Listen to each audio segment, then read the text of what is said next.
back online. So my clock says 6:33. Let's go ahead and get started. Welcome everyone. I'm Krista Hoffman Longton.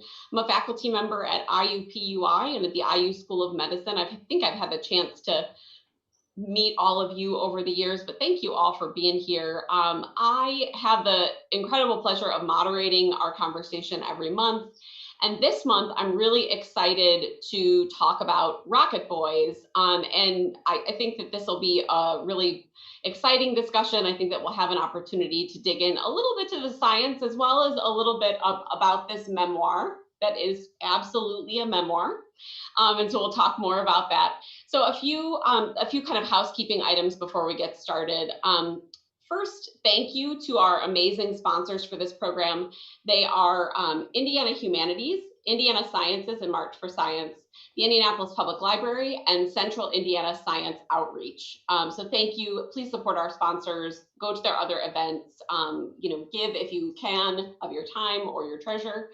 A few things about the Zoom space while we get started here. Claire Mosbach is our amazing supporter from Indiana Humanities, and she'll be sort of monitoring the chat. If you have questions while we're talking, you can put them in the chat and then we'll answer them toward the end. Or if you would like to just save those until the end, we'll try to give folks an opportunity to turn on their microphones depending on how big we get here. The way that we run Books, Booze, and Brains is a mix of questions with our guest expert and breakout room questions. So you'll have a few moments throughout our time tonight where you'll be magically whisked into a breakout room to talk about the book with some folks, hopefully that you've never met, maybe that you have met before. We'll do that for about 10 minutes or so at each time, and then I'll come back and we'll kind of debrief with our guest expert and talk about the book in general. Some things to help Zoom kind of move or function more smoothly. Please make sure that you're muted when you're not talking. It just helps us to manage ambient noise. All of us have ambient noise in our world, so that helps quite a bit. And to mute yourself, you just click the microphone in the bottom left-hand corner of your phone or your computer.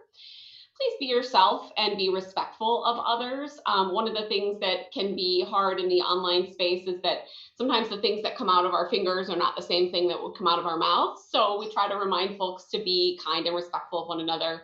As I mentioned, you can ask questions using the chat feature, which is located at the bottom in the middle of your toolbar, both on your phone or on your tablet. You can also use the reactions button in the toolbar to let us know how we're doing or let us know if you have trouble hearing. We're happy to adjust to those needs. And then lastly, when we do get to kind of the Q&A portion toward the end of our time together, when you turn on your mic to speak, there is kind of a half-second delay. So just give it turn on your mic, take a breath, and then speak, and we'll make sure to get your whole question there. So with that, I'm going to go ahead and get started and ask our guest expert, Eric, to introduce himself and talk a little bit about his work and how it relates to this book. So Eric, I will turn it over to you.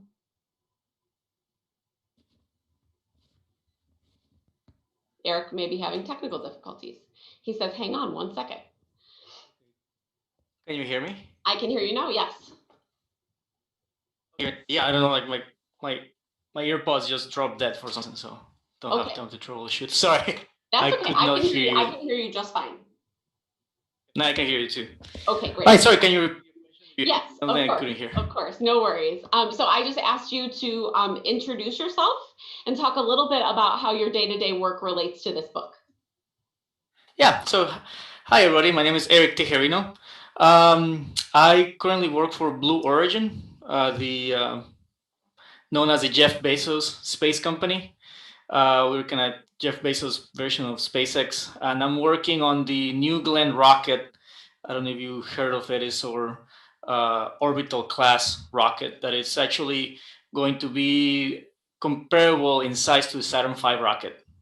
And we're also working on our own lunar lander that we are right now in contest with NASA. I don't know if you've seen the news. We are one of the finalists to get the contract for the next lunar lander. We hope that we're going to be the ones who bring the first women to space, the first woman in space, and the return to space, and this time to stay. I picked up this book because, of course, space is a big passion of mine. It has been since I was a kid. Since I was 7 years old, when my grandmother took me on our first trip, we went on an airplane, right? We got on this jet plane, and I was fascinated. It's like, how can we be in the air? This thing is huge. It's like hundreds of people in here. So I was completely hooked by it, and that moment, like that sparked my curiosity about flight, and of course, airplanes led to rockets and space, and got into many years when I was a teenager. HBO came out with this really nice, good docu-series. It was From the Earth to the Moon, about the Apollo program, and that got me hooked. I was obsessed drawing the rockets, drawing the moon, the the astronauts, and so I encountered this book some years ago, and I honestly hadn't watched the movie, so I picked it up and I read it, and I just was, it's just like I said, this memoir, right? And Homer Hickman, he tells the story so well, and it's so entertaining, and for someone who has a technical background, it's also fascinating to read what these kids were doing. So that's why I picked this book when Julie invited me to join you, and I think I like it because there's a lot of similarities and parallelisms with my growth experience and my career with Homer's, and also the technical side of it. So my current work, I work on the reaction control system of New Glenn. So I don't know if you're familiar with the SpaceX launches, but pretty much what we do is we're gonna send New Glenn, and it's gonna go up, right? And then we're gonna release the second stage, and that's actually gonna take the spacecraft to orbit or to the moon or wherever that mission is going. Then the first stage is going to do a flip maneuver. It's going to fire its main engines again to slow down, come back through the atmosphere, and then it's going to, it actually has control surfaces. It's going to come down as a very heavy glider, much like a space shuttle. And it's going to come and land on a ship. And then when it's landing the ship, that reaction control system is also going to help the rocket stay upright and then land and stay up. So that's what I'm working on. So when I read about like how they iterated with their nozzle designs, their propellant, actually I think the propellant is really what made them successful. You can have the best design of nozzle and you can optimize that, but if you don't have the right propellant, it's you're not going anywhere. And I think what they did, especially not only for their age, because these are like 14, 15, 16-year-olds, right? So it's teenagers with very rudimental knowledge of calculus and some differential equations, but also they were doing things. That's what I'm working on, where space and rocket technology was cutting edge. Like I'm not saying it's not cutting edge right now, but now we know much more than we knew back then, right? So they were really the avant-garde of propulsion and rocket technology, being teenagers. So I think that's very inspiring, and it just shows you that you can do whatever you set your mind to. Yeah, let me know when I'm closing up on time. But no, fine. I would love to hear you though. One of the things that you said about your story had some parallels to Hickman's story. Can you talk a little bit about kind of how you got interested in this field? So you went on the plane with your grandma, right? Yeah. So exciting. You're like 7-year-old kid. How does this all work? How do you get from 7-year-old kid to working with this amazing organization, potentially putting something into space? So you skipped a lot there, and I'm interested in learning more. My story is same as Sonny's. I call him Sonny. I like the Sonny name better than Homer. The same as Sonny, Sonny for Friends, right? So his story, he was born in a small town in Colwood, right, in South Carolina, and West Virginia, yeah. Yeah, sorry, West Virginia. And similarly, I was born in, I don't know if you noticed by my accent, but I'm not American. I'm not a native speaker. I'm from Guatemala. So it's this small country in Central America where also, space was something that was science fiction, right? It's something you see in TV, something you read about, but it's something that, is just, I don't know, it's not reality, right? So wanting to be in that field for me was almost as Sonny's desire to work for Werner von Braun, right? So, and I see a lot of parallelisms that when I was a kid, I had like big dreams, right? I wanted to be a fireman, which actually was a volunteer fireman. I wanted to be an inventor. I wanted to be an engineer. I wanted to be a pilot, right? And I wanted to be an astronaut, right? So I had all these big dreams, the same as Sonny did. And of course, as you grow up, like people start telling you, well, that's not, some things are not possible. You can't do this, or you don't have a choice. You don't have the opportunities to do that. And same as him, it was at times hard, but I kept going, right? I wanted to achieve my dream. And another parallelism there was that the relationship with my dad, of course, my dad's relationship and I is much, much better than Sonny's and Homer Sr.'s, right? So since Homer Sr., I really don't like him. But my dad wanted me, like to be a civil engineer, the same as Homer Sr. wanted Homer Jr. to be in the mine, right? To be either a mining engineer or working on the mine. And because I think they meant well. As Homer Sr. and my dad, they both meant well. Like they loved what they do and they're very proud of what they do. So they want their children to follow their footsteps. But our paths are different and we all choose our path. So I had a lot of resistance from my dad on things the same as Sonny, right? He was trying to nudge me in the direction he wanted me to go, and I decided to go on my own path, which is, it's harder than following someone else's path, but I think at the end of the day, is also very fulfilling. So when I was finishing high school, I was researching how can I become an aerospace engineer. And again, in Guatemala, there's no universities that offer aerospace engineering degrees because there's no aerospace industry in Guatemala. So my path was, well, I need to go somewhere else to pursue this dream of mine. And the path was, well, I'm going to get my mechanical engineering degree in Guatemala, which I did. And then I'm going to go for grad school. Actually, my first choice was to go to Germany. That didn't pan out. And then, it's all, I don't know, a lot of my career has happened almost like, I wouldn't say by accident, but like chance. I met someone at the University of Central Florida who contacted me with their professor, and I ended up getting a full ride to go to UCF doing research and got my aerospace degree from there, right? So I kind of passed the first hurdle in my career. It was like, okay, go get my degree in what I want to do, like learn about it. But then when I was finishing my, actually very soon when I got here to the United States and was looking actually for internships, I ran into the issue that to be in aerospace, you have to be what they call a U.S. person. You have to be either a permanent resident or a citizen, right? It's all because of the International Treatment of Arms Regulation, ITAR, that bans companies from hiring people from certain nationalities. So that was a big obstacle.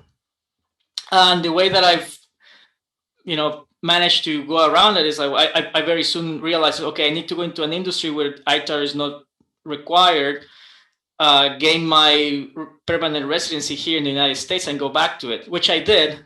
I worked for Cummins in southern Indiana, in Columbus, for 9 years. And I'm very grateful for the opportunity they gave me. Again, I chose them because it was a good place where I could really hone my skills as an engineer, and I learned so much from there. And it took many, many years, especially with the last administration, kind of put a break on getting my green card for a little bit. Finally got it. I fulfilled my commitment with Cummins, the time that I was required to work for them to pay them back for it. And then I started looking for jobs, and I went to an engineering conference back in 2019. You can still have conferences.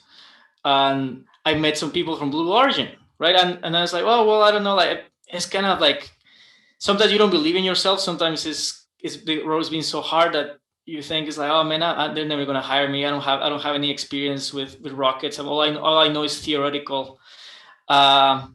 So I met that person and he asked me to apply, and I applied. Didn't get a call from them, and then a few months later, I saw a post on LinkedIn that they were hiring. So I was like, well, I'll just throw my hat in the ring again. And this time I got a call back, and it was a very rigorous interview process. But I impressed myself how much I actually knew. They were asking me questions about what they do, and this is it's something I love, right? It's been my hobby, right? It's like I will be watching YouTube videos, reading books, all these things on top of my my professional career. So I knew all these things, and they were extremely excited. And I think what really got me in is because I had been following Blue Origin's engines development since like the early, like maybe like 2011, 2012. So I knew a lot about what they were doing, and that impressed them. And that's what got me opportunity to be where I am now. And I've been there, not very long, since August last year. So I'm coming here on the like 6 month mark. Yeah, it's just been the same as Sunny. It's been a lot of obstacles. It's been a lot of people that helped me in on the way. I don't know if I'm gonna trash the movie a lot. If you have watched the movie, whoever is here, like the movie is completely horrible. It's a different story than what the book is, and I think one big piece that they miss in the movies is all the people that helped Sonny achieve this, right? Like Sonny actually, he had the idea, he had some of the knowledge, but it's really the people he surrounded himself that actually, that's why they were able to accomplish what they did. And I think it's the same in my career path. I had, many mentors, people that helped me, people that gave me opportunities, people that, gave me, lessons, right? Like, and I see the same. And I think one big piece that the movie really missed, and maybe it's because the times that it was made, is also the same as in Sonny's life. There's been a lot of strong women in my life that have shaped who I am, right? Started with my mom, the same as Sonny's mom. I think that's something that in the movie, she seems to be just a pushover in the movie and just like, oh, I'm just son, whatever, son, Whereas in the book, you can see how she pushes him, how she's like, well, you need to be better. I want to be better for you. So there was that push from my mom also. And my mom realized the tools that I needed to achieve my dreams, and she worked to get me those tools, the same as Sonny's mom did with him, right? Because Sonny's mom didn't want him to work on the mine. She wanted him to go to college, so she helped him as much as she could. Also teachers, I forgot her name right now. Miss Riley. Yeah, Miss Riley. Yeah. She was fundamental on Sonny's development, right? And I had the same. Hey, can I stop you there so we can do a turn and talk question? Because I have a Miss Riley question. Sorry. No, that's okay. Don't apologize. We're so happy to have you, and we appreciate your story. And I have a bunch of questions that will, I think, get us more dig into sort of your experience, both at Cummins and your most recent career path. So before we kind of get into more about your path and more about kind of the work that you're doing, I do want to give folks a chance to talk a little bit about the book with one another. And so my first question that will be a turn and talk question, again, in breakout rooms, and then we'll come back together and I'm going to ask you a bunch more about your background, is actually about Miss Riley. And I think that this is one of the themes that actually we see a lot in Books, Booze, and Brains as we're reading a number of the different books. I think about, we read Lab Girl a few years ago that talked quite a bit about mentors and other individuals that really kind of helped to facilitate her work. When I think about our transplant book, which I don't remember the name of, but lots of opportunities where we see pivotal individuals that kind of created the stepping stones in someone's career. So my question is about something that Miss Riley said to Sonny, to Homer, and I'm going to put this in the chat so that you all have it as you run into your breakout rooms. So Ms. Riley said to Sonny, as long as you're alive on the planet, you have a choice. And I think that that was really powerful, in part because of how much Sonny trusted Miss Riley and trusted her ideas and perspectives. So my question for all of you is, how do relationships with teachers, someone like Ms. Riley, who you all may have trusted in your career, how does that shape your career path?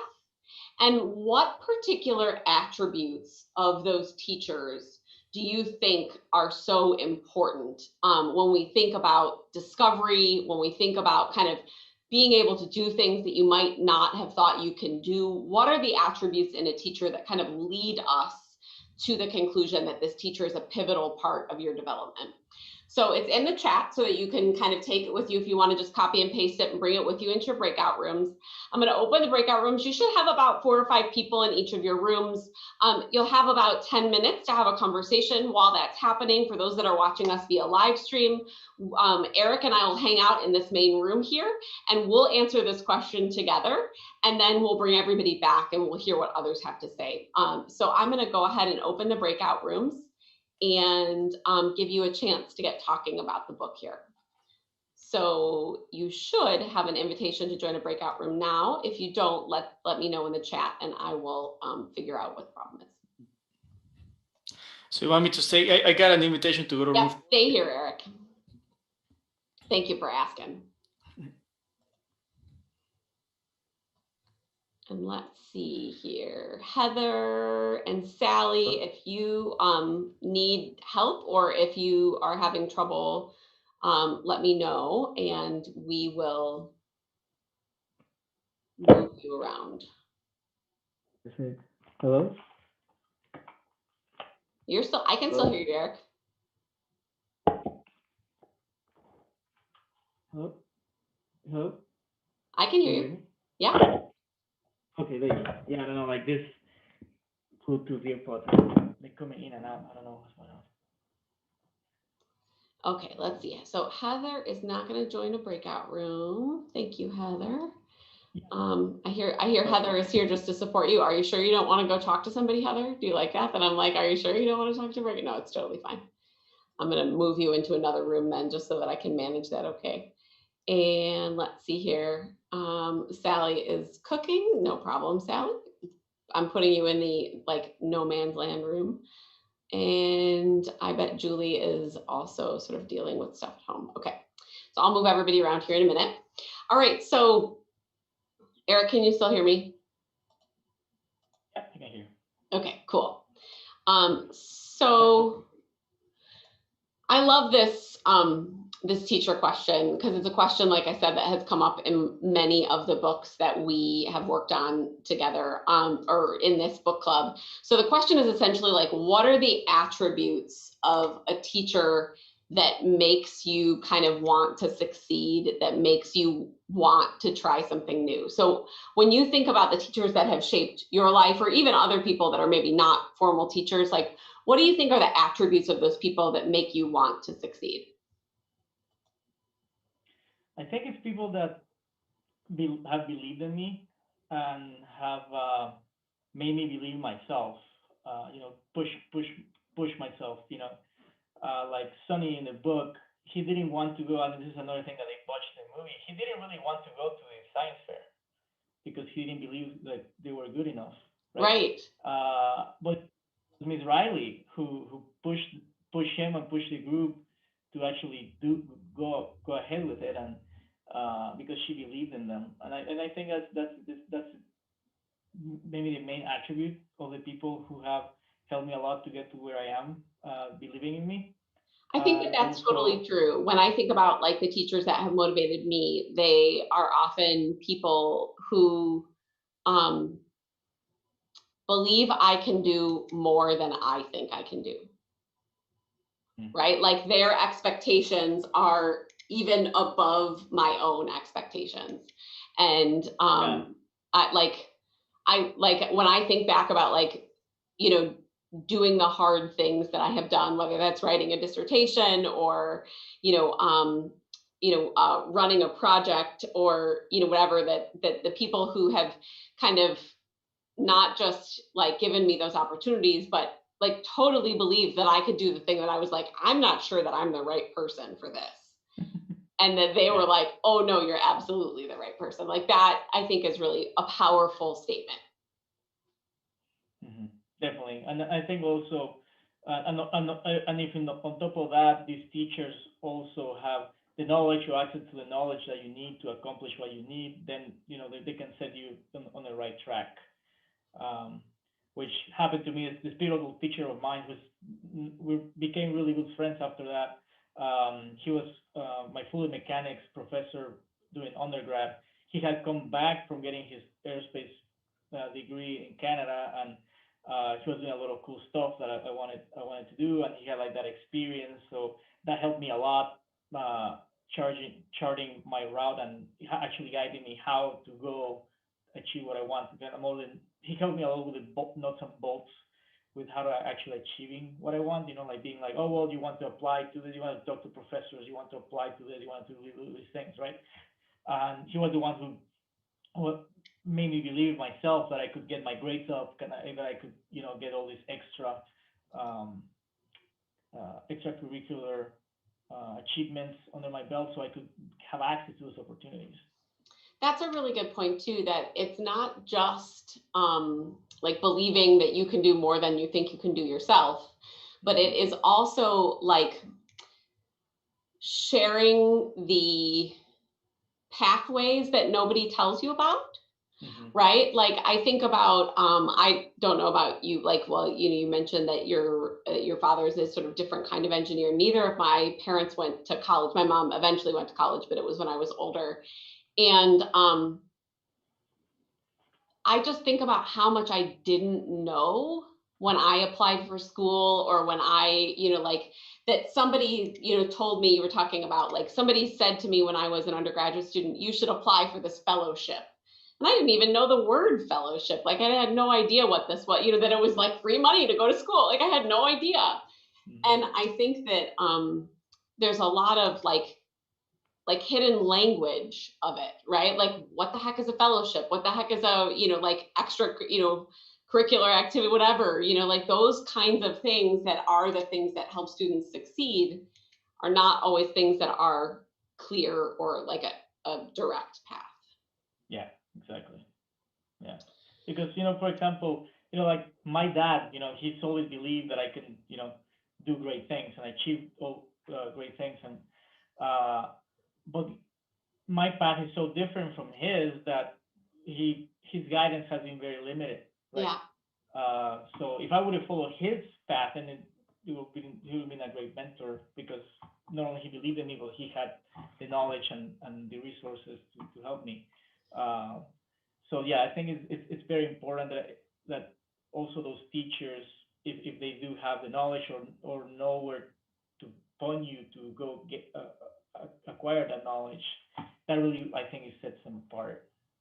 So one of the things I'm thinking about as it relates to Rocket Boys is that Miss Riley really focused Sonny on the idea that like it was his choice, that it was his choice to kind of, to go to the fair, to kind of make these decisions, like that if he wanted to choose something else, he could choose something else, but that it was his choice and his choice to succeed to some extent.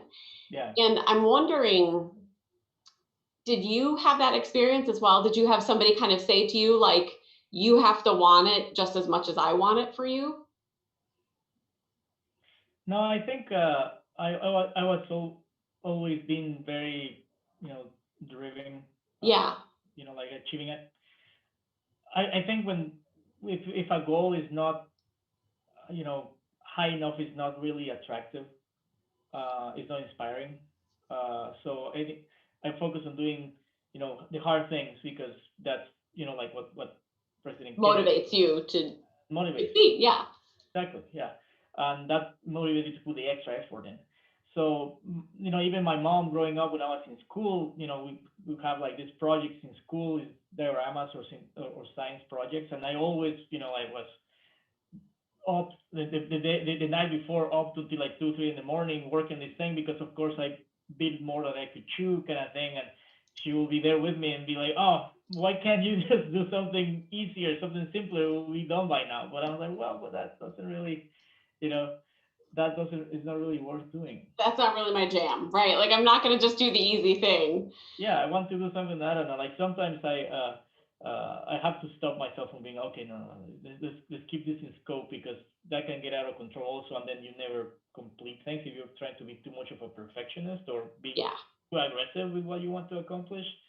Um, but uh, but yeah. So in that sense, we're different with Sunny. Like Yeah. Yeah. yeah, I wanted it, and uh, even though sometimes I doubted my capability of doing it, I wanted to go for it, even if I failed. Well, right. I mean, you said sort of like, you didn't get a call back the first time, but when you saw that opportunity again, you're like, well, I'll send it myself and see what happens. Yeah, exactly.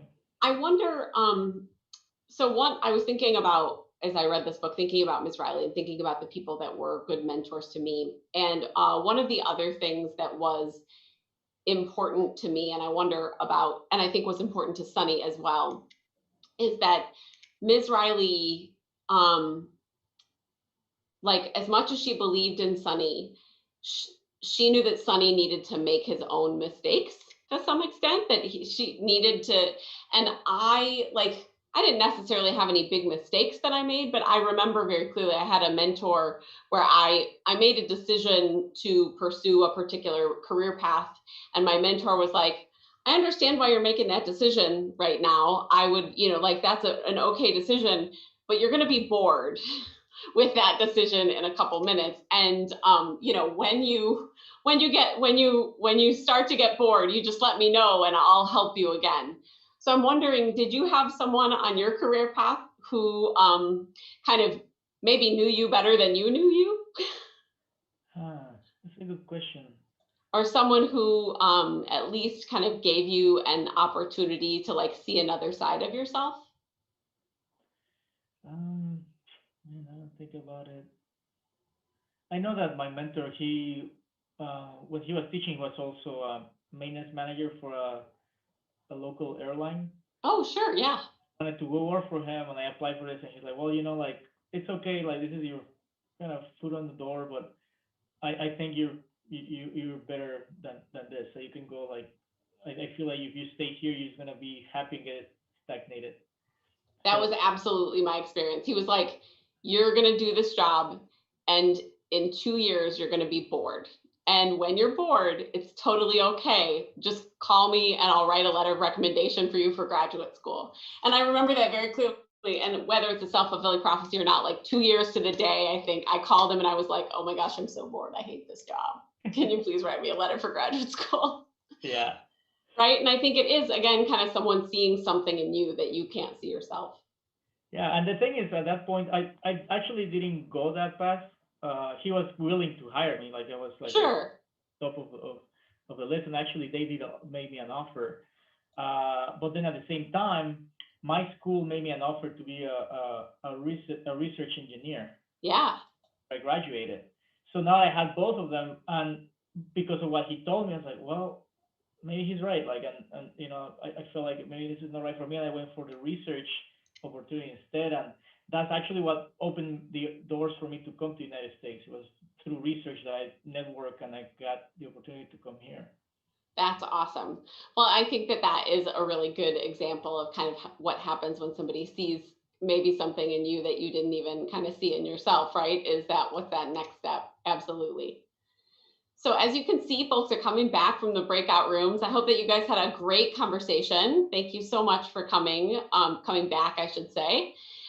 Eric and I had a really good conversation. I always love talking about the kind of the stories that shape us, the teachers that shape us. It's one of my favorite conversations to have in these spaces. So Eric and I talked a lot about very specifically kind of the attributes, like what do those teachers do that help you to grow? And Eric, you were talking about the idea that you had a teacher in undergrad who kind of pushed you more than you anticipated. Do you want to say more about that, or can you tell the folks that were in the breakout rooms the story about that teacher? Yeah, so this was on my maybe third year, the beginning of my third year of college, which in Guatemala is 5 years actually. So this is kind of like halfway through my college career, and this professor actually really good friends now. He's maybe like only like 5, 6 years older than me. So he had come back. He was just finished his master's recently in Canada and came back to Guatemala to work for an airline. And he was teaching on the side because he loved teaching. And he saw the talent in me because fluid mechanics is, for mechanical engineers who we're in here, like it's a tough class when you first take it. And actually, the way he taught it and the way that he pushed me and he believed in me actually made me pursue that. Actually, my expertise now are in fluid mechanics, heat transfer, and thermodynamics, which is like what people in my school run away from, right? It was like those were the scary words, and I went for it because this teacher pushed me to that, and because he made me believe in myself.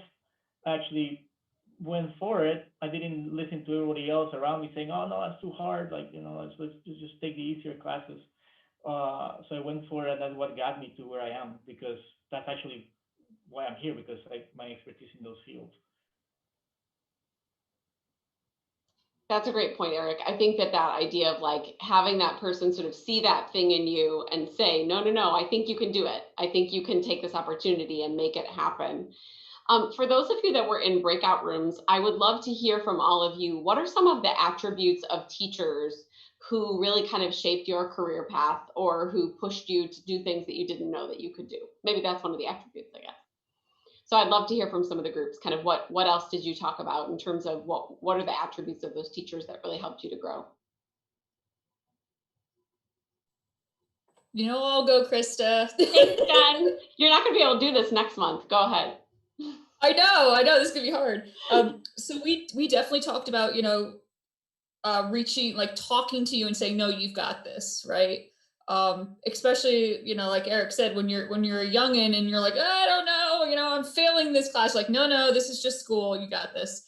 But we also talked about providing opportunities. So not holding someone's hand through the whole thing, but just giving them that open door that maybe they couldn't open themselves and then just letting them go with it so it becomes their own. So giving those opportunities for learning and going into different careers, talking to that person as an equal, like trying to show like we can have this conversation instead of talking down to them like they're a child. That was another big thing. And also just having a passion that, even if it's not your field, just having this passion to keep having this person go, you want to see that person succeed. We were talking about how like, seeing your students' successes as your successes and sharing in that excitement, or almost like, they're their own kids that like later on in life. So I know, like, for instance, I've become good friends with a lot of my past professors and we're now colleagues instead of student in mentorship. So just having that passion to take that time and really want to help that child or that student, because you can see that there's this thing that they can achieve and you want to be a part of it. So those are kind of the big things that we talked about. Thanks, Jen. That's great. And I think that so many of those things echo a lot of the conversation that Eric and I had in the main room as well, that are around kind of, giving you the sort of, not like the secret code, but the language that is maybe not familiar to you, right?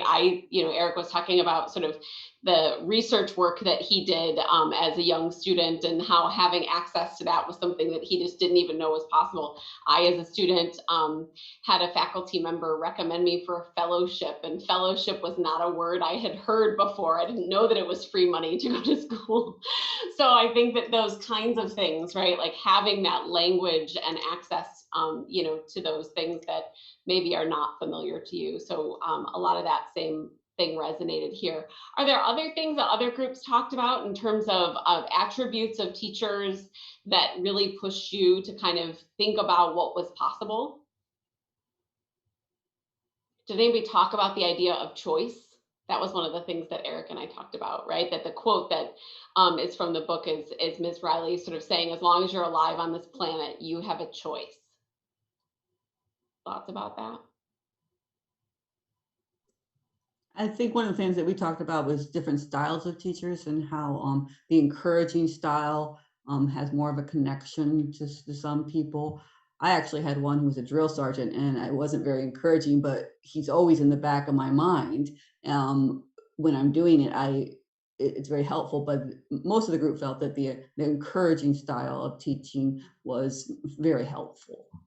That's a great point, Kim, that you're right to say that those different styles of teaching and those different, I mean, Miss Riley was very supportive of Sunny in a way that I think not every teacher is. For me, I remember very clearly, I was telling Eric that I had a teacher who kind of said to me when I took a job out of college that I took primarily for a bunch of reasons, but primarily because I needed the money. I was, finishing school and didn't, and this was a job. I knew it was a job. And he said to me, like, okay, take that job. Yeah, absolutely. You want to get the experience. I get it. You're going to be bored in 2 years though. And when you're bored, you just let me know and I will be here and I will be ready to write your letter for school to go back to school when you're ready. And so I think to your point, Kim, like that style of teacher is a personal thing, right? Like that every student connects to that in a different way. And I think as we think about the different Rocket Boys that showed up in this book, each of them kind of connected to different parts of the project. Dave, I saw you on mute. Do you want to add something? Yeah, it was just, we thought about the enthusiasm for the subject, which becomes kind of infectious, and it helps them explain. It's one of the things we talked about. Another one was how things come back, how little experiences, little types of interactions that a person can spark your interest in something that you may think go off and do another thing for a while and then come back, which follows up on what you said. I mean, it's something that has happened to a couple of them.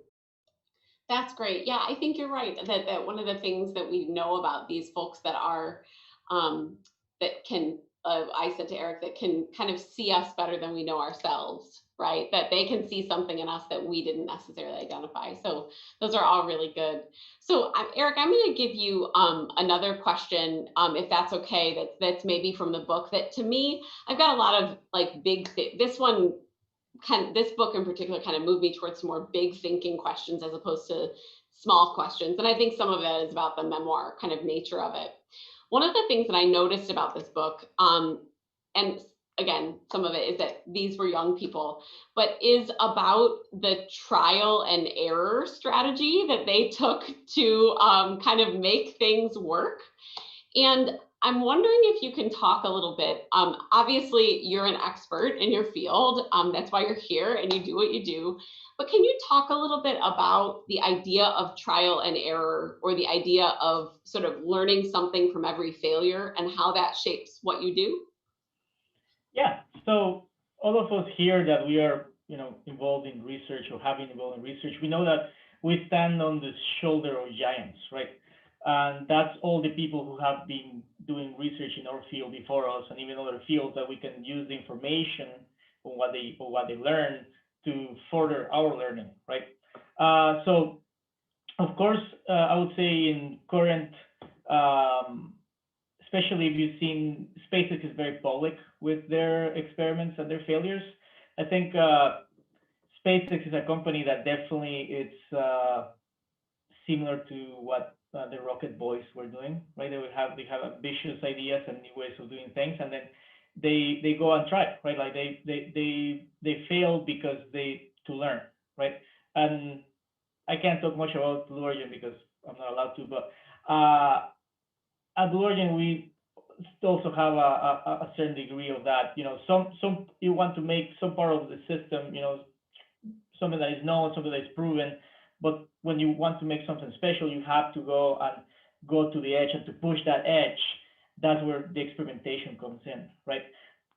Because, for example, a company like Boeing goes and makes an airplane, right? Like they actually, all airliners, unless you're, an app geek like me, like airplanes, you say all the airliners look the same, right? There's some are smaller than others, but they're the same. And there's a reason why they're the same, because it's a tried and true, like this works. Like this architecture works, don't reinvent the wheel, these are safe, this works, that's why they're the way they are. So they're not really pushing the envelope very much. But I think what is very exciting in these times with the space industry is that now we have us coming in the commercial side of space exploration, where now we have to compete. It's the same as the space race in the 60s, where instead of competing against Russia, we're competing against other companies, right? So we need to bring something to market that differentiates us, and that comes in the form of performance, right? And then when you're to push that envelope, to push that performance to be higher, you start going into uncharted territory where experimentation comes in at hand. And the work that the Rocket Boys were doing in those times, I mean, you see these kids, they were blowing up rockets, but NASA was blowing up rockets. Like they're blowing rockets as often as the Rocket Boys were blowing rockets. So, you know, back in those days, there was knowledge about the subject, but there was still lots to be learned. And I think what they did was extremely remarkable because, you know, now, like, you know, we got a lot of information on how to make this spacecraft that they didn't have. So you don't see that as much as failure, that iteration nowadays, because it's very expensive to fail also. And it's because we have all this knowledge, so we know better, right? And now we have tools, like now we have mathematical analysis that we can run these things. We can actually do trial and error, but it's very cheap to do it in the computer, right? Like if you do the calculations, that gives you 70-80% of the way there. So now you know, like now you reduce the amount of experimentation you actually have to do, which also reduces the amount of failures that you're going to have. But of course, when you're pushing the limit, you're going to encounter failures. Like SpaceX have encountered the failures with the Starship. Now they've crashed 2 of them, right? But when they get it, when they get it right, they're going to achieve something very special. I think that that's really important to think about. I mean, it's just how and you sort of alluded to this just a few minutes ago, is how the technological advances in modeling have shaped our ability to sort of fail better, right? Like if we're gonna, you know what I mean? Like you can fail sort of, again, you know, in the algorithmic sense a lot, so that when you do kind of get to that stage where you're actually building something, you have the opportunity to succeed. I think about even things, this is a very small metaphor maybe to illustrate that, but I think about, I have a young person that I'm mentoring right now who she's 10 and she loves to take pictures with her phone. And I explained to her that when I was 10 years old, I liked to take pictures too, but that it was expensive, right? To take pictures because you had to take them with your camera and you had film and you had to get them developed. And so your ability to experiment was kind of limited by what your budget was. And now with your phone, you can take 1 million pictures and edit and adjust and learn from it. And so I think that you're right to say that there are technological advances that sort of shape what we think about experimentation and how we think about experimentation differently, maybe now than we did, you know, 70 or 80 years ago.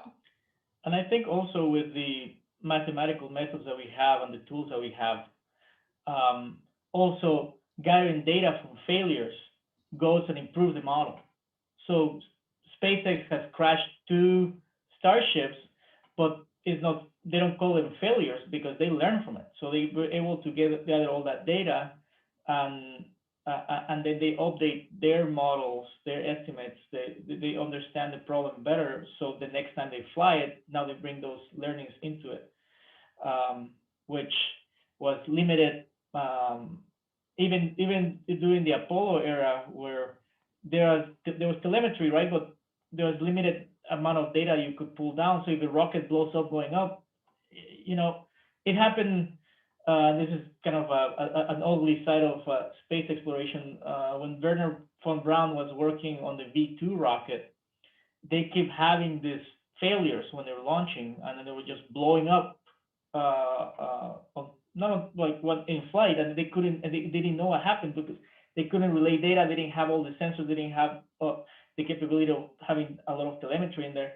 So the way that they figure out what was going on is that they launched a rocket. Wernher von Braun got out of the bunker and looked with binoculars at the rocket. You know, he risked his life. Like if the rocket would have blown up, he would have been dead. And of course, the rocket did blow up. And then he saw what happened.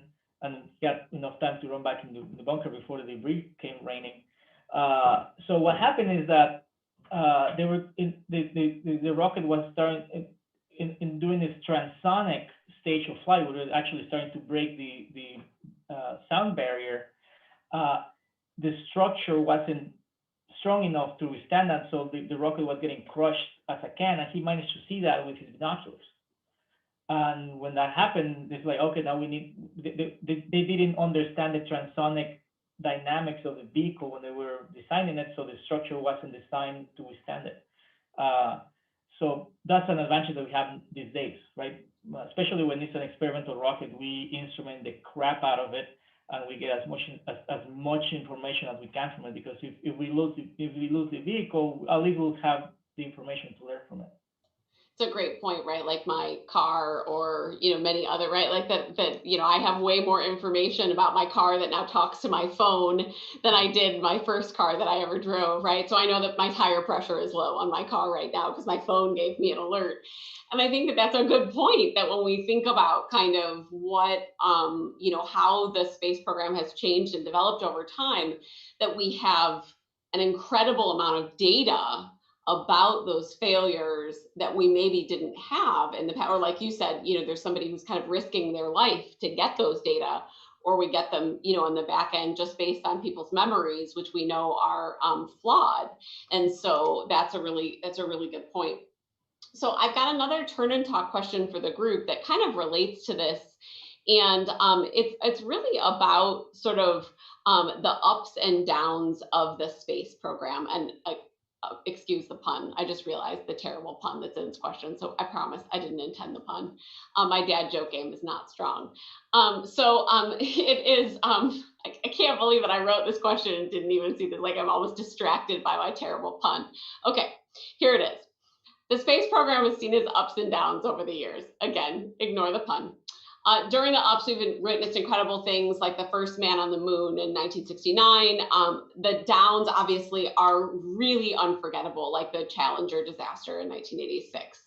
So when we think about sort of the future of the program, what are some of the positives that we think that we can get out of that? I mean, obviously with the Mars rover landing this week, we have a really good sense of what some of the exciting things are that we want to learn.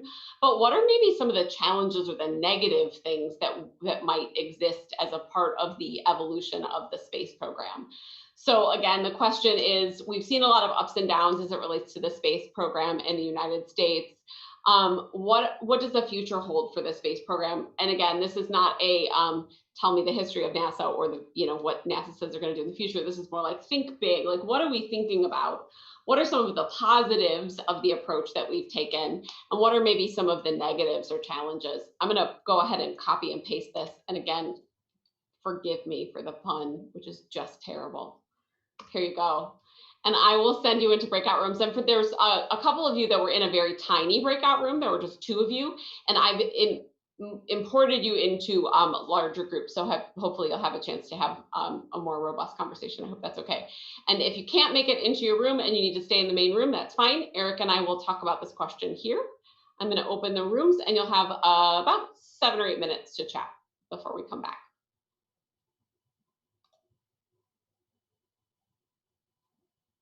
I'm so impressed. Everybody's gotten so good at these breakout rooms. It's like famous last words, right? Now everybody's going to struggle to get into their breakout room.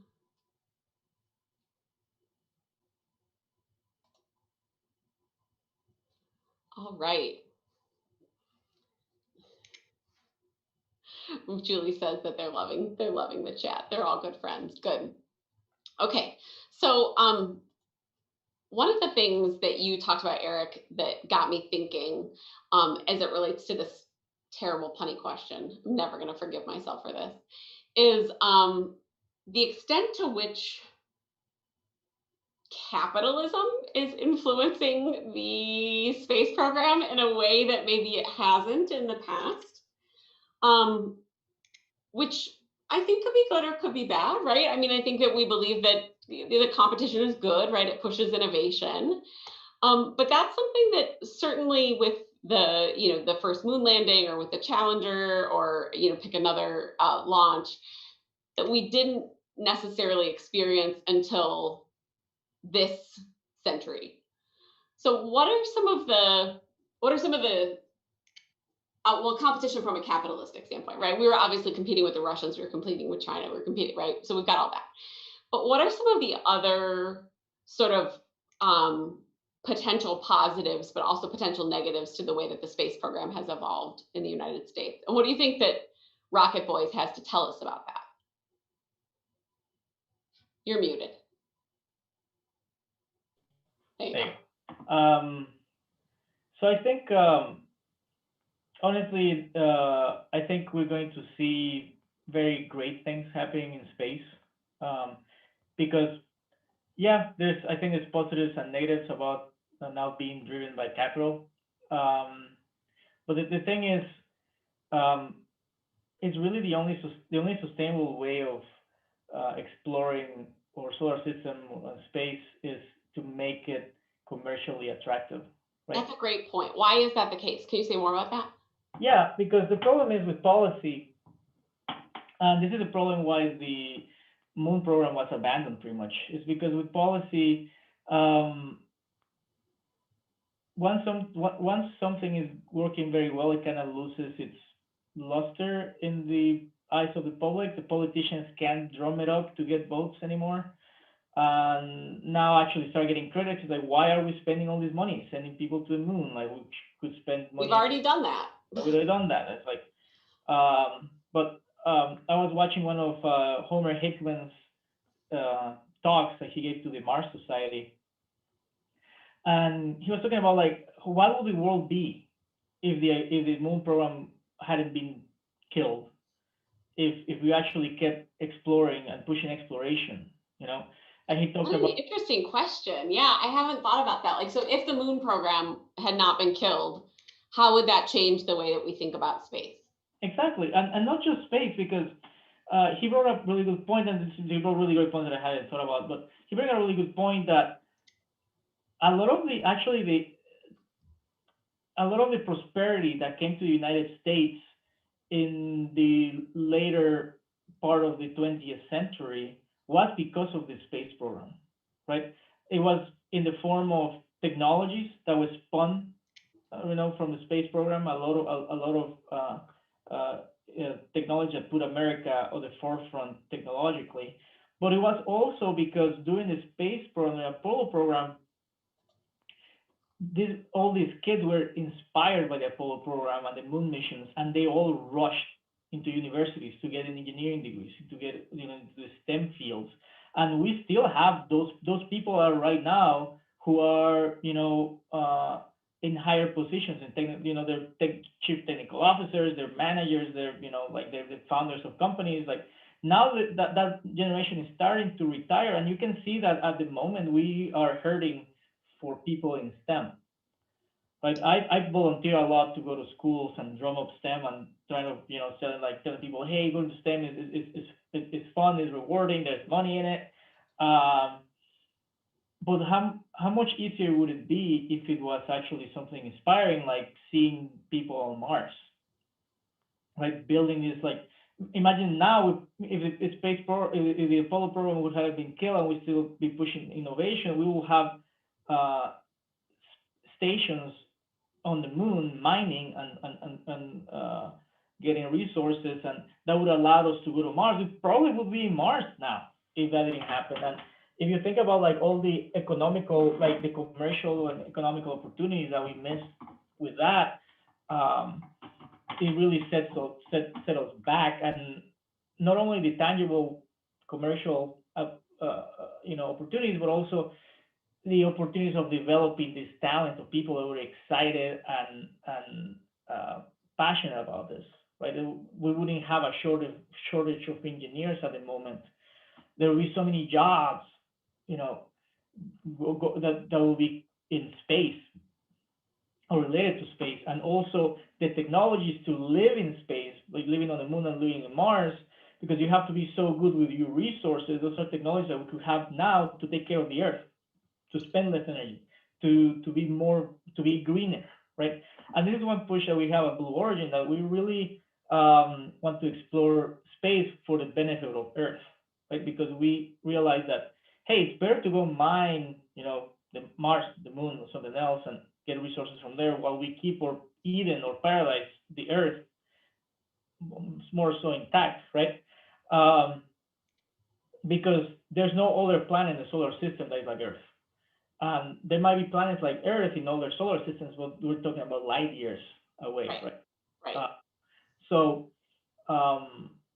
that's a push that I think a lot of the SpaceX, Blue Origin, we want to go to space because we also want to preserve Earth and humanity.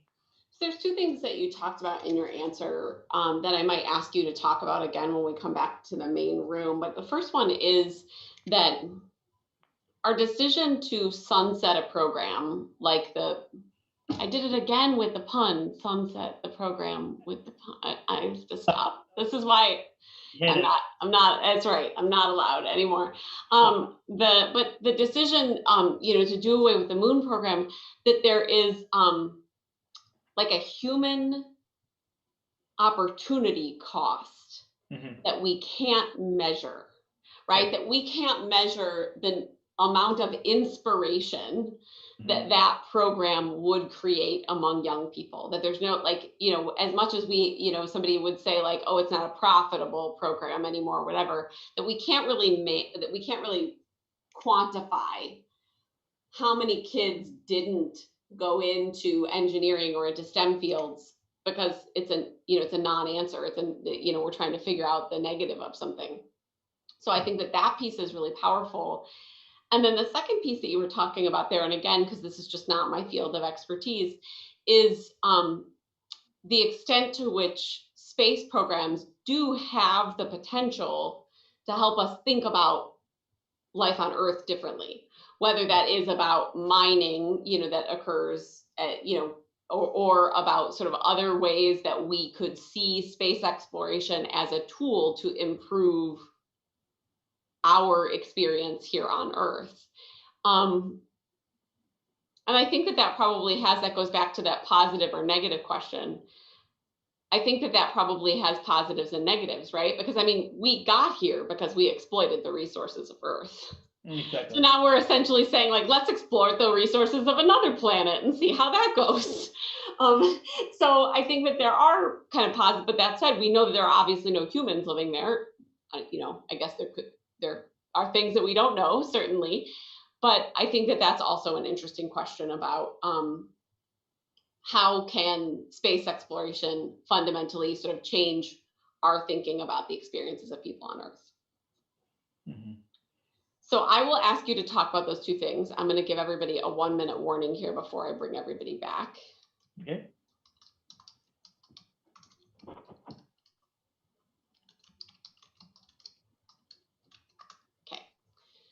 Anything else that we haven't talked about as far as sort of advantages or like the future of the space program and like positives and negatives that you think are worth maybe having a conversation about with this group?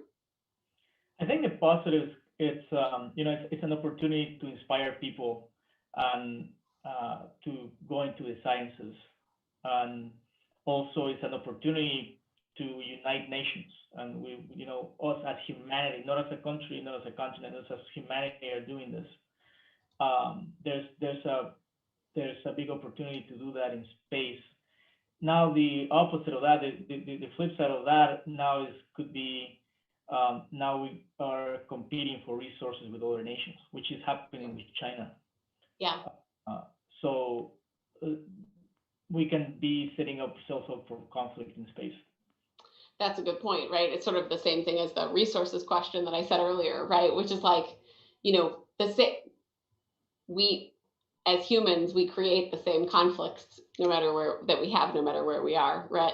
So whether that's about exploiting resources or about seeing resources as scarce, right? Which is what almost every human conflict is about resource scarcity or about power. All right, everybody's coming back. Eric and I had like super deep conversation. I only like accidentally fell into another pun just once. I'm gonna really work on this. I promise. So Eric and I talked a lot about Eric, you told a story about watching the video with Homer Hickman and the moon program. Do you want to tell that story to the group? Yeah, so Homer Hickman, he addressed the Mars Society back in 2011, right? So this is actually also a very bad time for the space program in the United States. Space shuttle had just been canceled. Actually, a lot of people in the public saw that NASA was canceled. There was no space program, although we're still flying astronauts to the International Space Station. There's been Americans in space for the last 20 years with no interruption.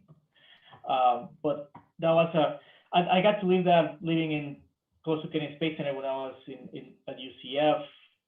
Just that area around Cocoa Beach and Kennedy Space Center was completely depressed. So that was a very bad time for space. And so Homer Hickman, he went out there and talked to the Mars Society. And during his speech, he said, like, well, could you imagine what things could be like right now if the Apollo program hadn't been canceled, if we wouldn't flown all the Apollo missions, if we wouldn't actually continue our exploration of the moon and then eventually farther in the solar system, right? How different would it be? Because right now, I was talking this with Krista, that a lot of the economical prosperity that the United States has had, you know, for the second half of the 20th century, and even until now, it's been in a great majority because of things that have been spun out from the Apollo program, right? And it's not just technology and products and technical advancement, which I mean it's been really important because that the United States is still, you know, a leader in technology, and a lot of that comes from the Apollo program. But it's also been from the throes of young people that were inspired by the moon landings to go into the STEM fields, go into engineering, go into the sciences, you know. And now those kids that were kids or teenagers in the 1960s, those are the people right now who are managing tech companies, right? Like, you know, for example, my previous boss at Cummins, he was like 10 years old when the moon landings happened, and now he's a director of engineering. So we have all the people that are still steering the companies that are driving the technology development here in the United States, but they were inspired by the Apollo program, right? But those people are going to be retiring in the next 10, 15 years, and then there's a big gap. And that's really worrying, right? And even right now, we have a deficit on how many engineers and scientists we have here in the United States. And that's what the excellence in the technical fields of the United States was giving these nations an edge, right, to be a leader in the world. And we're very close to losing that. And it's because, you know, we miss that. Krista was saying this is something that is not tangible, it's not measurable, right? The human opportunity that was lost there. And adding to that, imagine if we had colonies on the moon and we were extracting resources from the moon, we would probably be on Mars right now. We would probably already have a colony on Mars, and we could be extracting resources from other parts of the solar system. You know, we could be mining asteroids, right? We could be mining the moon, we could be mining Mars.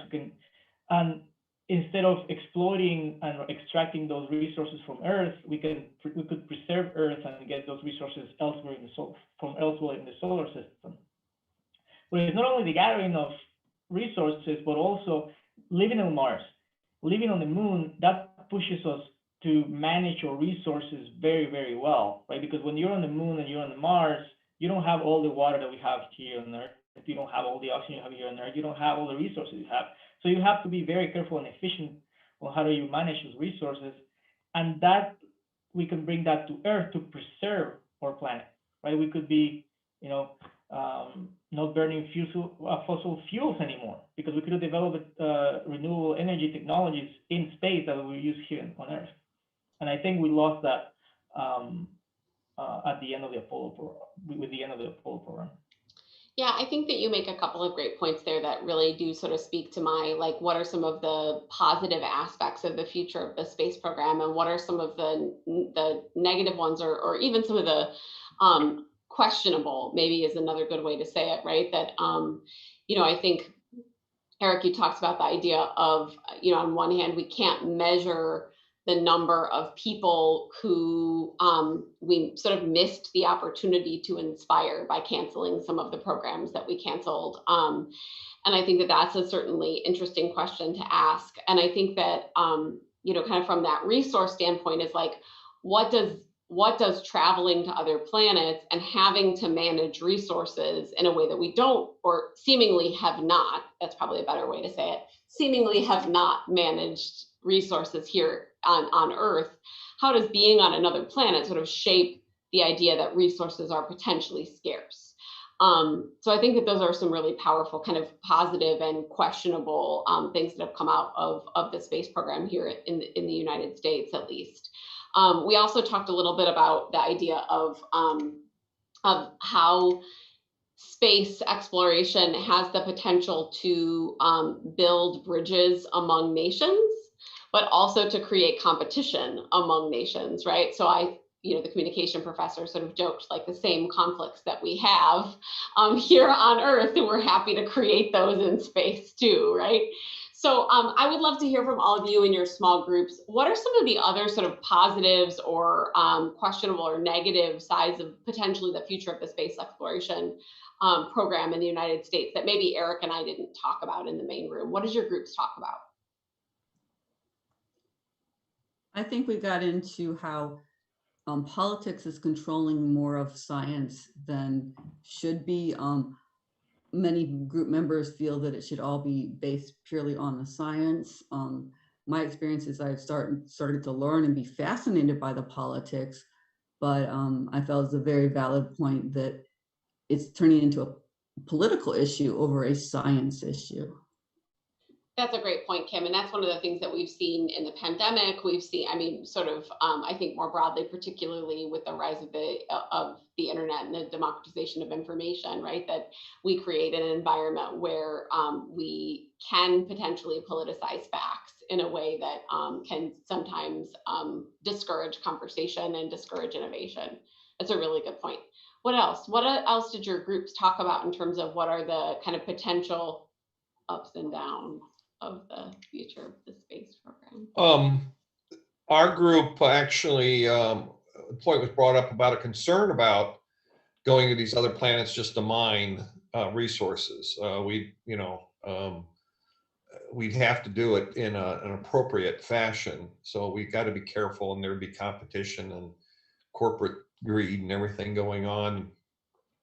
From a positive standpoint, is obviously the technologies that are developed. There's no doubt that happens. And the other thing that I think was interesting was for sure from the first space program in the 60s is we developed as a human species a much better appreciation of our Earth. I really think that the environmental movement got really a real kick to get started when we viewed Earth from the moon, seeing how small and insignificant in some ways it was, and it's the only thing we had. We had to be treated a lot better. That's a great point, Michael, that as the science communicator and the science communication researcher in me does make me think about, and a lot of people talked about that, right? The idea of the image of Earth from the moon certainly has inspired and shaped people's perception of the Earth and its resources for many years. And I think you're right to say that, when Eric talked about sort of the potential resources on other planets and how we can use those resources, that my immediate thought was, well, we didn't use the resources here well. What says that we're going to use the resources there well? Again, I think of myself as an optimist, but I do have that. And, Eric, your point, right, is that, well, when we go to another place, those resources are not infinite, and we have a very clear sense of how many are there. So being able to kind of think about how that shapes what we can and can't do, I think is an important part of this conversation. Thanks, Michael, for those comments. maybe one last sort of thought about this question about what are some of the positives, but maybe also some of the concerns as we move into the future of the space program?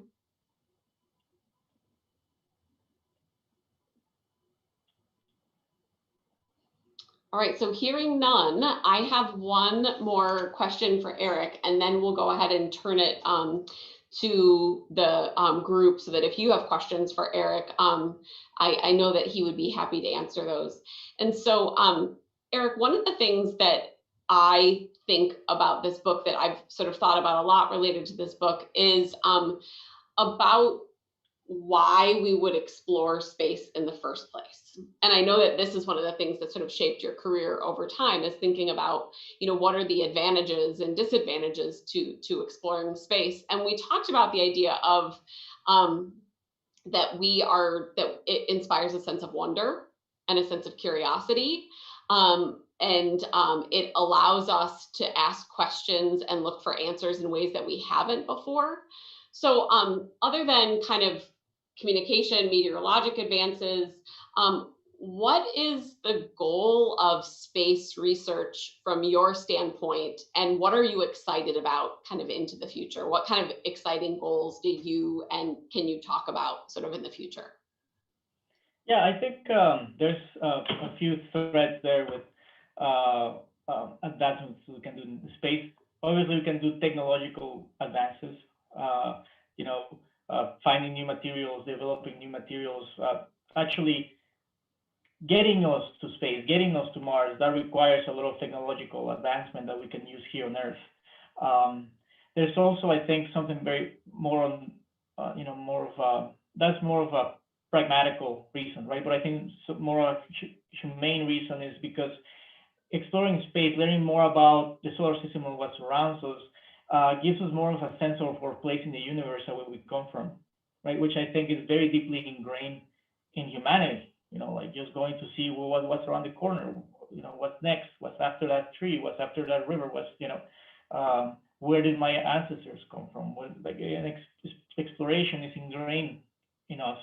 I know it sounds a little, you hear that a lot, but I think we all share that desire of knowing more, and knowing from where we came from, and knowing where we're going, and knowing where we are. And I think that's very powerful in space. Kim mentioned, just seeing Earth and seeing how tiny it is, or I don't know if it was Michael who said that, and just seeing how insignificant, how small we are. We think that we are the center of the universe, but really are not. And then we think that we've been here for a long time, where in reality we haven't. And even in geological sense, or like even in the age, compared to the age of space and other planets and other solar systems, we have been here for a short time, and we potentially will be extinct in a very short time. So we might have just been a little flash of light in the universe, and that's it. So understanding that, and I think space exploration gives us a window to look to the future, but also gives us a window to look to the past. For example, exploring Mars, there's a lot of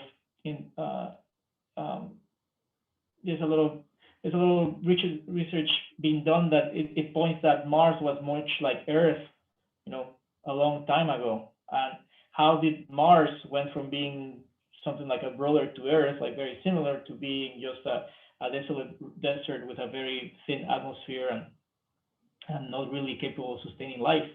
Is that going to happen to Earth? I think that's something very powerful. One of the things that you talked about there is something that I think some of you know this, that I had a small grant right before the lockdown. I'm kind of lamenting that it's gone right now as we're having this conversation, to look at the sort of commonalities of experiences between people who explore faith and people who explore science. Mm-hmm. And that one of the things that we talked about that that people of faith in all different times and all different types and shapes, right? So whether that is, someone who's a clergy person or just, a run-of-the-mill, everyday rank and file person who is also a person of faith, and seeing their relationship between faith and science. One of the things we talked about as you were talking, Eric, that I think is powerful is to think about the sense of wonder that both individuals, or maybe the same individual, has in both of these spaces, right? That sense of wonder that you experience, that I experienced this week looking at the first color pictures from the Mars rover, and being able to sort of look out and see what was there and kind of think of myself as small in the timeline of time, small in this physical space. And I think that that's really powerful in what you're saying, and something that, again, I'm going to go back to the idea that it's this untangible thing that we can't measure from the space program, right? It's not like we can say, okay, this is how much money the institution, whether the NASA would have made had we kept the Apollo program, or this is how many engineers we would have had we kept that program alive. And so I think that a lot of this idea about wonder, about our sense in relationship to the universe and our sense of relationship to one another, that comes from these opportunities to explore. So I want to give everybody a chance to ask some questions of Eric. Like I said, this one is probably, we've had a mix of some sort of scientific questions, but a lot of the questions tonight are big questions. And I think some of that stems from, I don't know about y'all, but this book is really about, it's a coming of age story, right? It's a coming of age experience of a person sort of discovering their love of science. So with that, I'm going to turn it over to all of you. You're welcome to put questions into the chat, or we're a relatively small group. So if you'd prefer, just go ahead and turn on your mic, or you can raise your hand by using your reactions button in the bottom right-hand corner of your toolbar, and I would be happy to call on you. So I would love to hear your questions for Eric.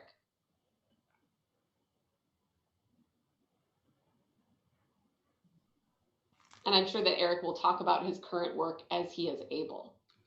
I don't have a question. I just wanted to say to Eric, and thank you. I think his story is extremely inspirational, and was fascinating to listen to Eric, to your life story. It's very cool to hear about a success story like that.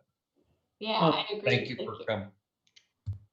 Yeah, thank you. And it definitely hasn't felt like a success for a long time. And I think it's like the rover on Mars, perseverance, right? It's all about perseverance, and eventually you'll achieve. But thank you, Michael. Kim wants to know what inspired you to study the space program, or what inspired you to kind of keep pushing toward this goal? Honestly, when I was a child, I wanted to be an astronaut. And I wanted to be an astronaut because I wanted to see space. I wanted to see Earth from space. I wanted to see the moon. I wanted to see Mars. And I started learning more about how is that possible. Again, my fascination when I went on my first airplane ride with my grandma, and I was like, how can this thing be flying? It's like, how can someone be in space? How can someone be on the moon? And that inspired me learning more about it. And it just captured me. It's so I don't know. It's so captivating to me, and it's such a deep subject, and there's so many things to learn about it that you can, lose yourself in it. And there's this. It's almost like endless. So as we push the technology farther, it's actually even advancing that field. So that's what inspired me. Thank you so much for that question. I'm going to take Dave's question next, and then we'll go to Melanie's question. So Dave's question is, what types of fuels are typically used in RCS systems, and why? And we were talking about fuel before folks got here tonight. So Eric, do you want to talk a little bit about that? Yeah, so I can't say what we're using at Blue Origin, but I can, what is you can give generalities. So what in a reaction control system, you want to use what we call a space storable propellant, meaning that it will stay stable at these temperatures that the spacecraft will be operating in. You also want a propellant that is easily ignitable, right? So you usually reaction control systems, there's the most simple reaction control systems will be what we call cold thrusters, where you actually have pressurized gas. You will have, nitrogen or helium, most times helium because it's so light. Actually, lower molecular weight gives you advantages in specific impulse. So that's going a little deeper in the subject, but it's pretty much a compressed bottle that you just let the gas expand through a nozzle, through the Laval nozzle, much like they use in the rocket boys use, and that regenerates thrust and can move a spacecraft. Other type of propellants is what we call hypergolic. And hypergolic, you can have a hypergolic propellant that will react with a catalyst. So we call that monopropellant. So it's only one propellant that will go and react with a catalyst, and it will, in a reaction that is exothermic, so you'll generate hot gas that then you expand to a nozzle and you generate thrust. Then there's bipropellants, where actually you have two propellants that are actually hypergolic, and they will ignite as they touch. And this is a very particular way. This is different from, let's say, a main engine that uses, let's say, the space shuttle that use hydrogen and oxygen. Those are, when they combine, of course, they release a lot of energy. But you need to have an ignition source to get that reaction going. And that's very hard to achieve in space. So these reaction control systems that are meant to be operated in space are usually less thrust, but that can be ignited quicker, because you're also always doing just like little pulses, right? You're not doing a burn of like 30, 60, 90 seconds. You're doing pulses, and big rocket engines that have turbo machinery, that have turbo pumps, and they don't like that. Those are machines that are meant to be operated in steady state. You can't be pulsing on and off. So those are the basic types of propellants, and it's a good segue that I was recommending this book. It's called, I haven't read it yet. I have really good, this is next on my list and very highly recommended. It's called Ignition, a story of an informal story of liquid rocket propellants. And this one is definitely dives into, much deeper, way deeper than rocket boys, right? This is something that if you're interested or if you have background in chemistry or any science background, you might enjoy it. Maybe if you don't have a science background, you might enjoy it also. You just have to go through the technical stuff. But it's a very candid story of how propellants were developed, and how some propellants are a little more nasty to deal with than others. It's kind of like I have experiences where if you're working we're at work and you see someone running, you run behind them, right? Because we're dealing with some nasty stuff sometimes. So absolutely. Yeah. So also I want to mention that Claire put a link to that book in the chat. If you want to grab it, you can purchase it or look it up. Jess, I see you have a question. So go ahead and ask that question, and then we'll get to Melanie's question and we'll make that the last one. So go ahead, Jess. Yeah, do you have a favorite planet or moon or dwarf planet? I guess, whichever, take your pick. And if so, why? Man, I think I think the moon probably, just because you're outside of Earth, but you still can see Earth. Like when you're in Mars, Earth looks like Mars to us, right? You just, in certain conditions, you can just see it's a little light. So I think having that proximity where you're in space, where you can still kind of see home, it's something that has fascinated me. And I think it's because I was very inspired from the pictures coming back from the Apollo program, and even the pictures that were taken by the China orbiter from the far side of the moon is just, I don't know, it gives you a very deep sense of perspective or what Earth is. So it's like, I don't remember which Apollo astronaut who said this, but he said everybody that everybody that everybody that you have known, everybody that has existed and all of our history, you can cover it with your finger when you're on the moon. Like everything that humanity has known for the entire existence of humanity, now you can just close one eye and cover it with your thumb, right? So it's I think that's very inspiring to me. Of course, Mars is very attractive. Also, it's just a completely different planet. I think if we manage to terraform Mars and make it something like Earth, that will be something that it's, having a second Earth, that will be something. You're raising your hand already, huh? Is that what you're saying? Yeah, I'm definitely like, oh yeah, I'll go.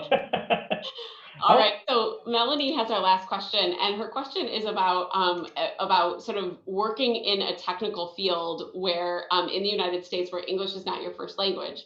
So can you talk about your experience sort of transitioning from being in a space where you're allowed, that allow is probably not the right word, where you're able to speak in your native language, and then having to move into a space where you're using an additional language to be able to talk about really technical stuff? Yeah, so I think the beauty of the sciences is that, first of all, math is universal, right? So that's the same here as, as in Russia, as in China, it is the same. Science is actually very similar. A lot of the science terms are actually derived from Latin, so they're shared in many languages. Of course, I think the hardest part is when you are trying to explain an idea, and, I'm kind of a extrovert type where I talk before I think, right? So I'm thinking as I'm talking. So if I'm having difficulties with language and I don't know what word I need to use, that kind of truncates that kind of derails my train of thought, and I just lose my idea. I think that was very challenging starting here in the United States when I came here. But I was, again, circling back to some of the themes in the book, like this strong women that help Sunny achieve what they wanted. Like, my mom knew what I wanted to be, and my parents were divorced when I was 4, so it was just my mom and I when I was growing up. And of course, my dad was around, but it's not the same.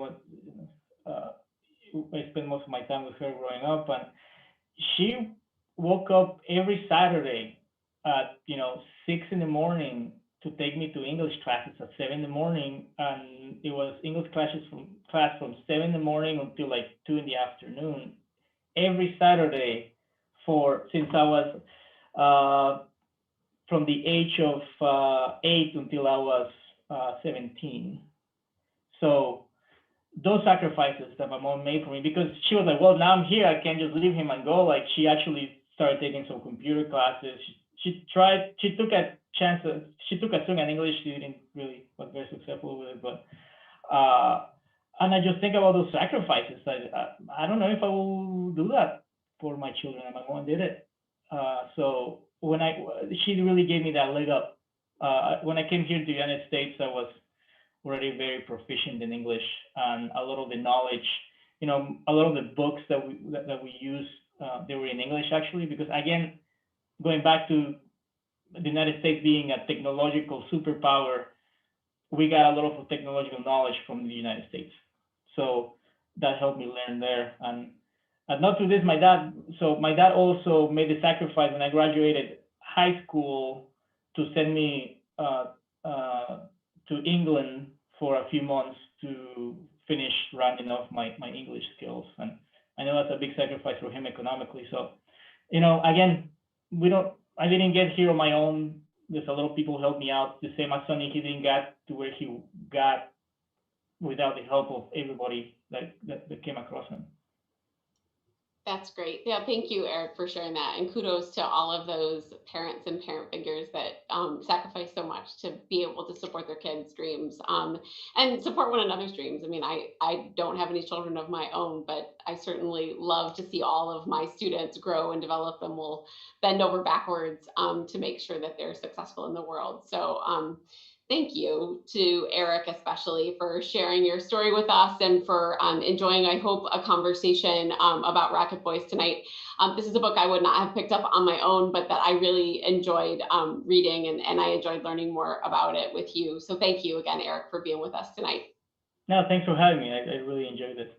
So I want to make sure that folks know that what our next book is coming up, and our guest expert is someone very familiar to all of you. Jenna Ney, who is a paleontologist for the Children's Museum of Indianapolis, who is here with us every single month. Jen has the opportunity to sort of have a conversation about her, as she gets to be in the expert seat instead of being in the participant seat. So I'm really excited to read The Rise and Fall of Dinosaurs, A New History of a Lost World by Steve Brusette, I think you say, on Tuesday, March 30th. So coming up next month, please join us last Tuesday of the month, as always. I want to thank our sponsors again, March for Science, Indiana and Indiana Sciences, the Indiana Humanities Group, who am I missing? Central Indiana Science Outreach, Indianapolis Public Library. We have such amazing sponsors for this series. Please let your friends know about Books, Booze, and Brains. The website is up to date and has all of the links to the books and has links to our previous sessions so that if folks don't know what it's like, it's a really fun way to spend a Tuesday night. I think if you're not doing too much else, especially in this pandemic, please stay home. Keep staying home. Get vaccinated if you can. The last thing I want to say is that I want to remind everybody that Rufus Cochran, who is just been such an amazing supporter of this series, that he is nominated for a Elevate Award with the United Way of Central Indiana. And for a very small donation, as little as $1, you can vote for Rufus to win this award. So there's a link in the chat. Thank you so much, Claire, for putting that in the chat. Please support Rufus. Like I said, he's been just such amazing behind the scenes person. He is that Indiana Sciences black square that you always see. He never turns his camera on because he's handling our live stream. But Rufus, we love you. Thank you so much for supporting this great program. And even if those crazy UWIC people don't give you enough votes, we know that you're a winner in our eyes. Also, happy birthday yesterday. We really hope to see all of you in March to talk with Jen and A. If you have suggestions about books for our next season, don't forget you can reach out to me. My link to my email address is on the website. And I think with that, I'll just say thank you again, Eric, for sharing your expertise and your story with us. Please join me in giving Eric a round of applause, virtual round of applause. We will see you all next month. All right, thanks everybody. Have a great night. Be safe out there.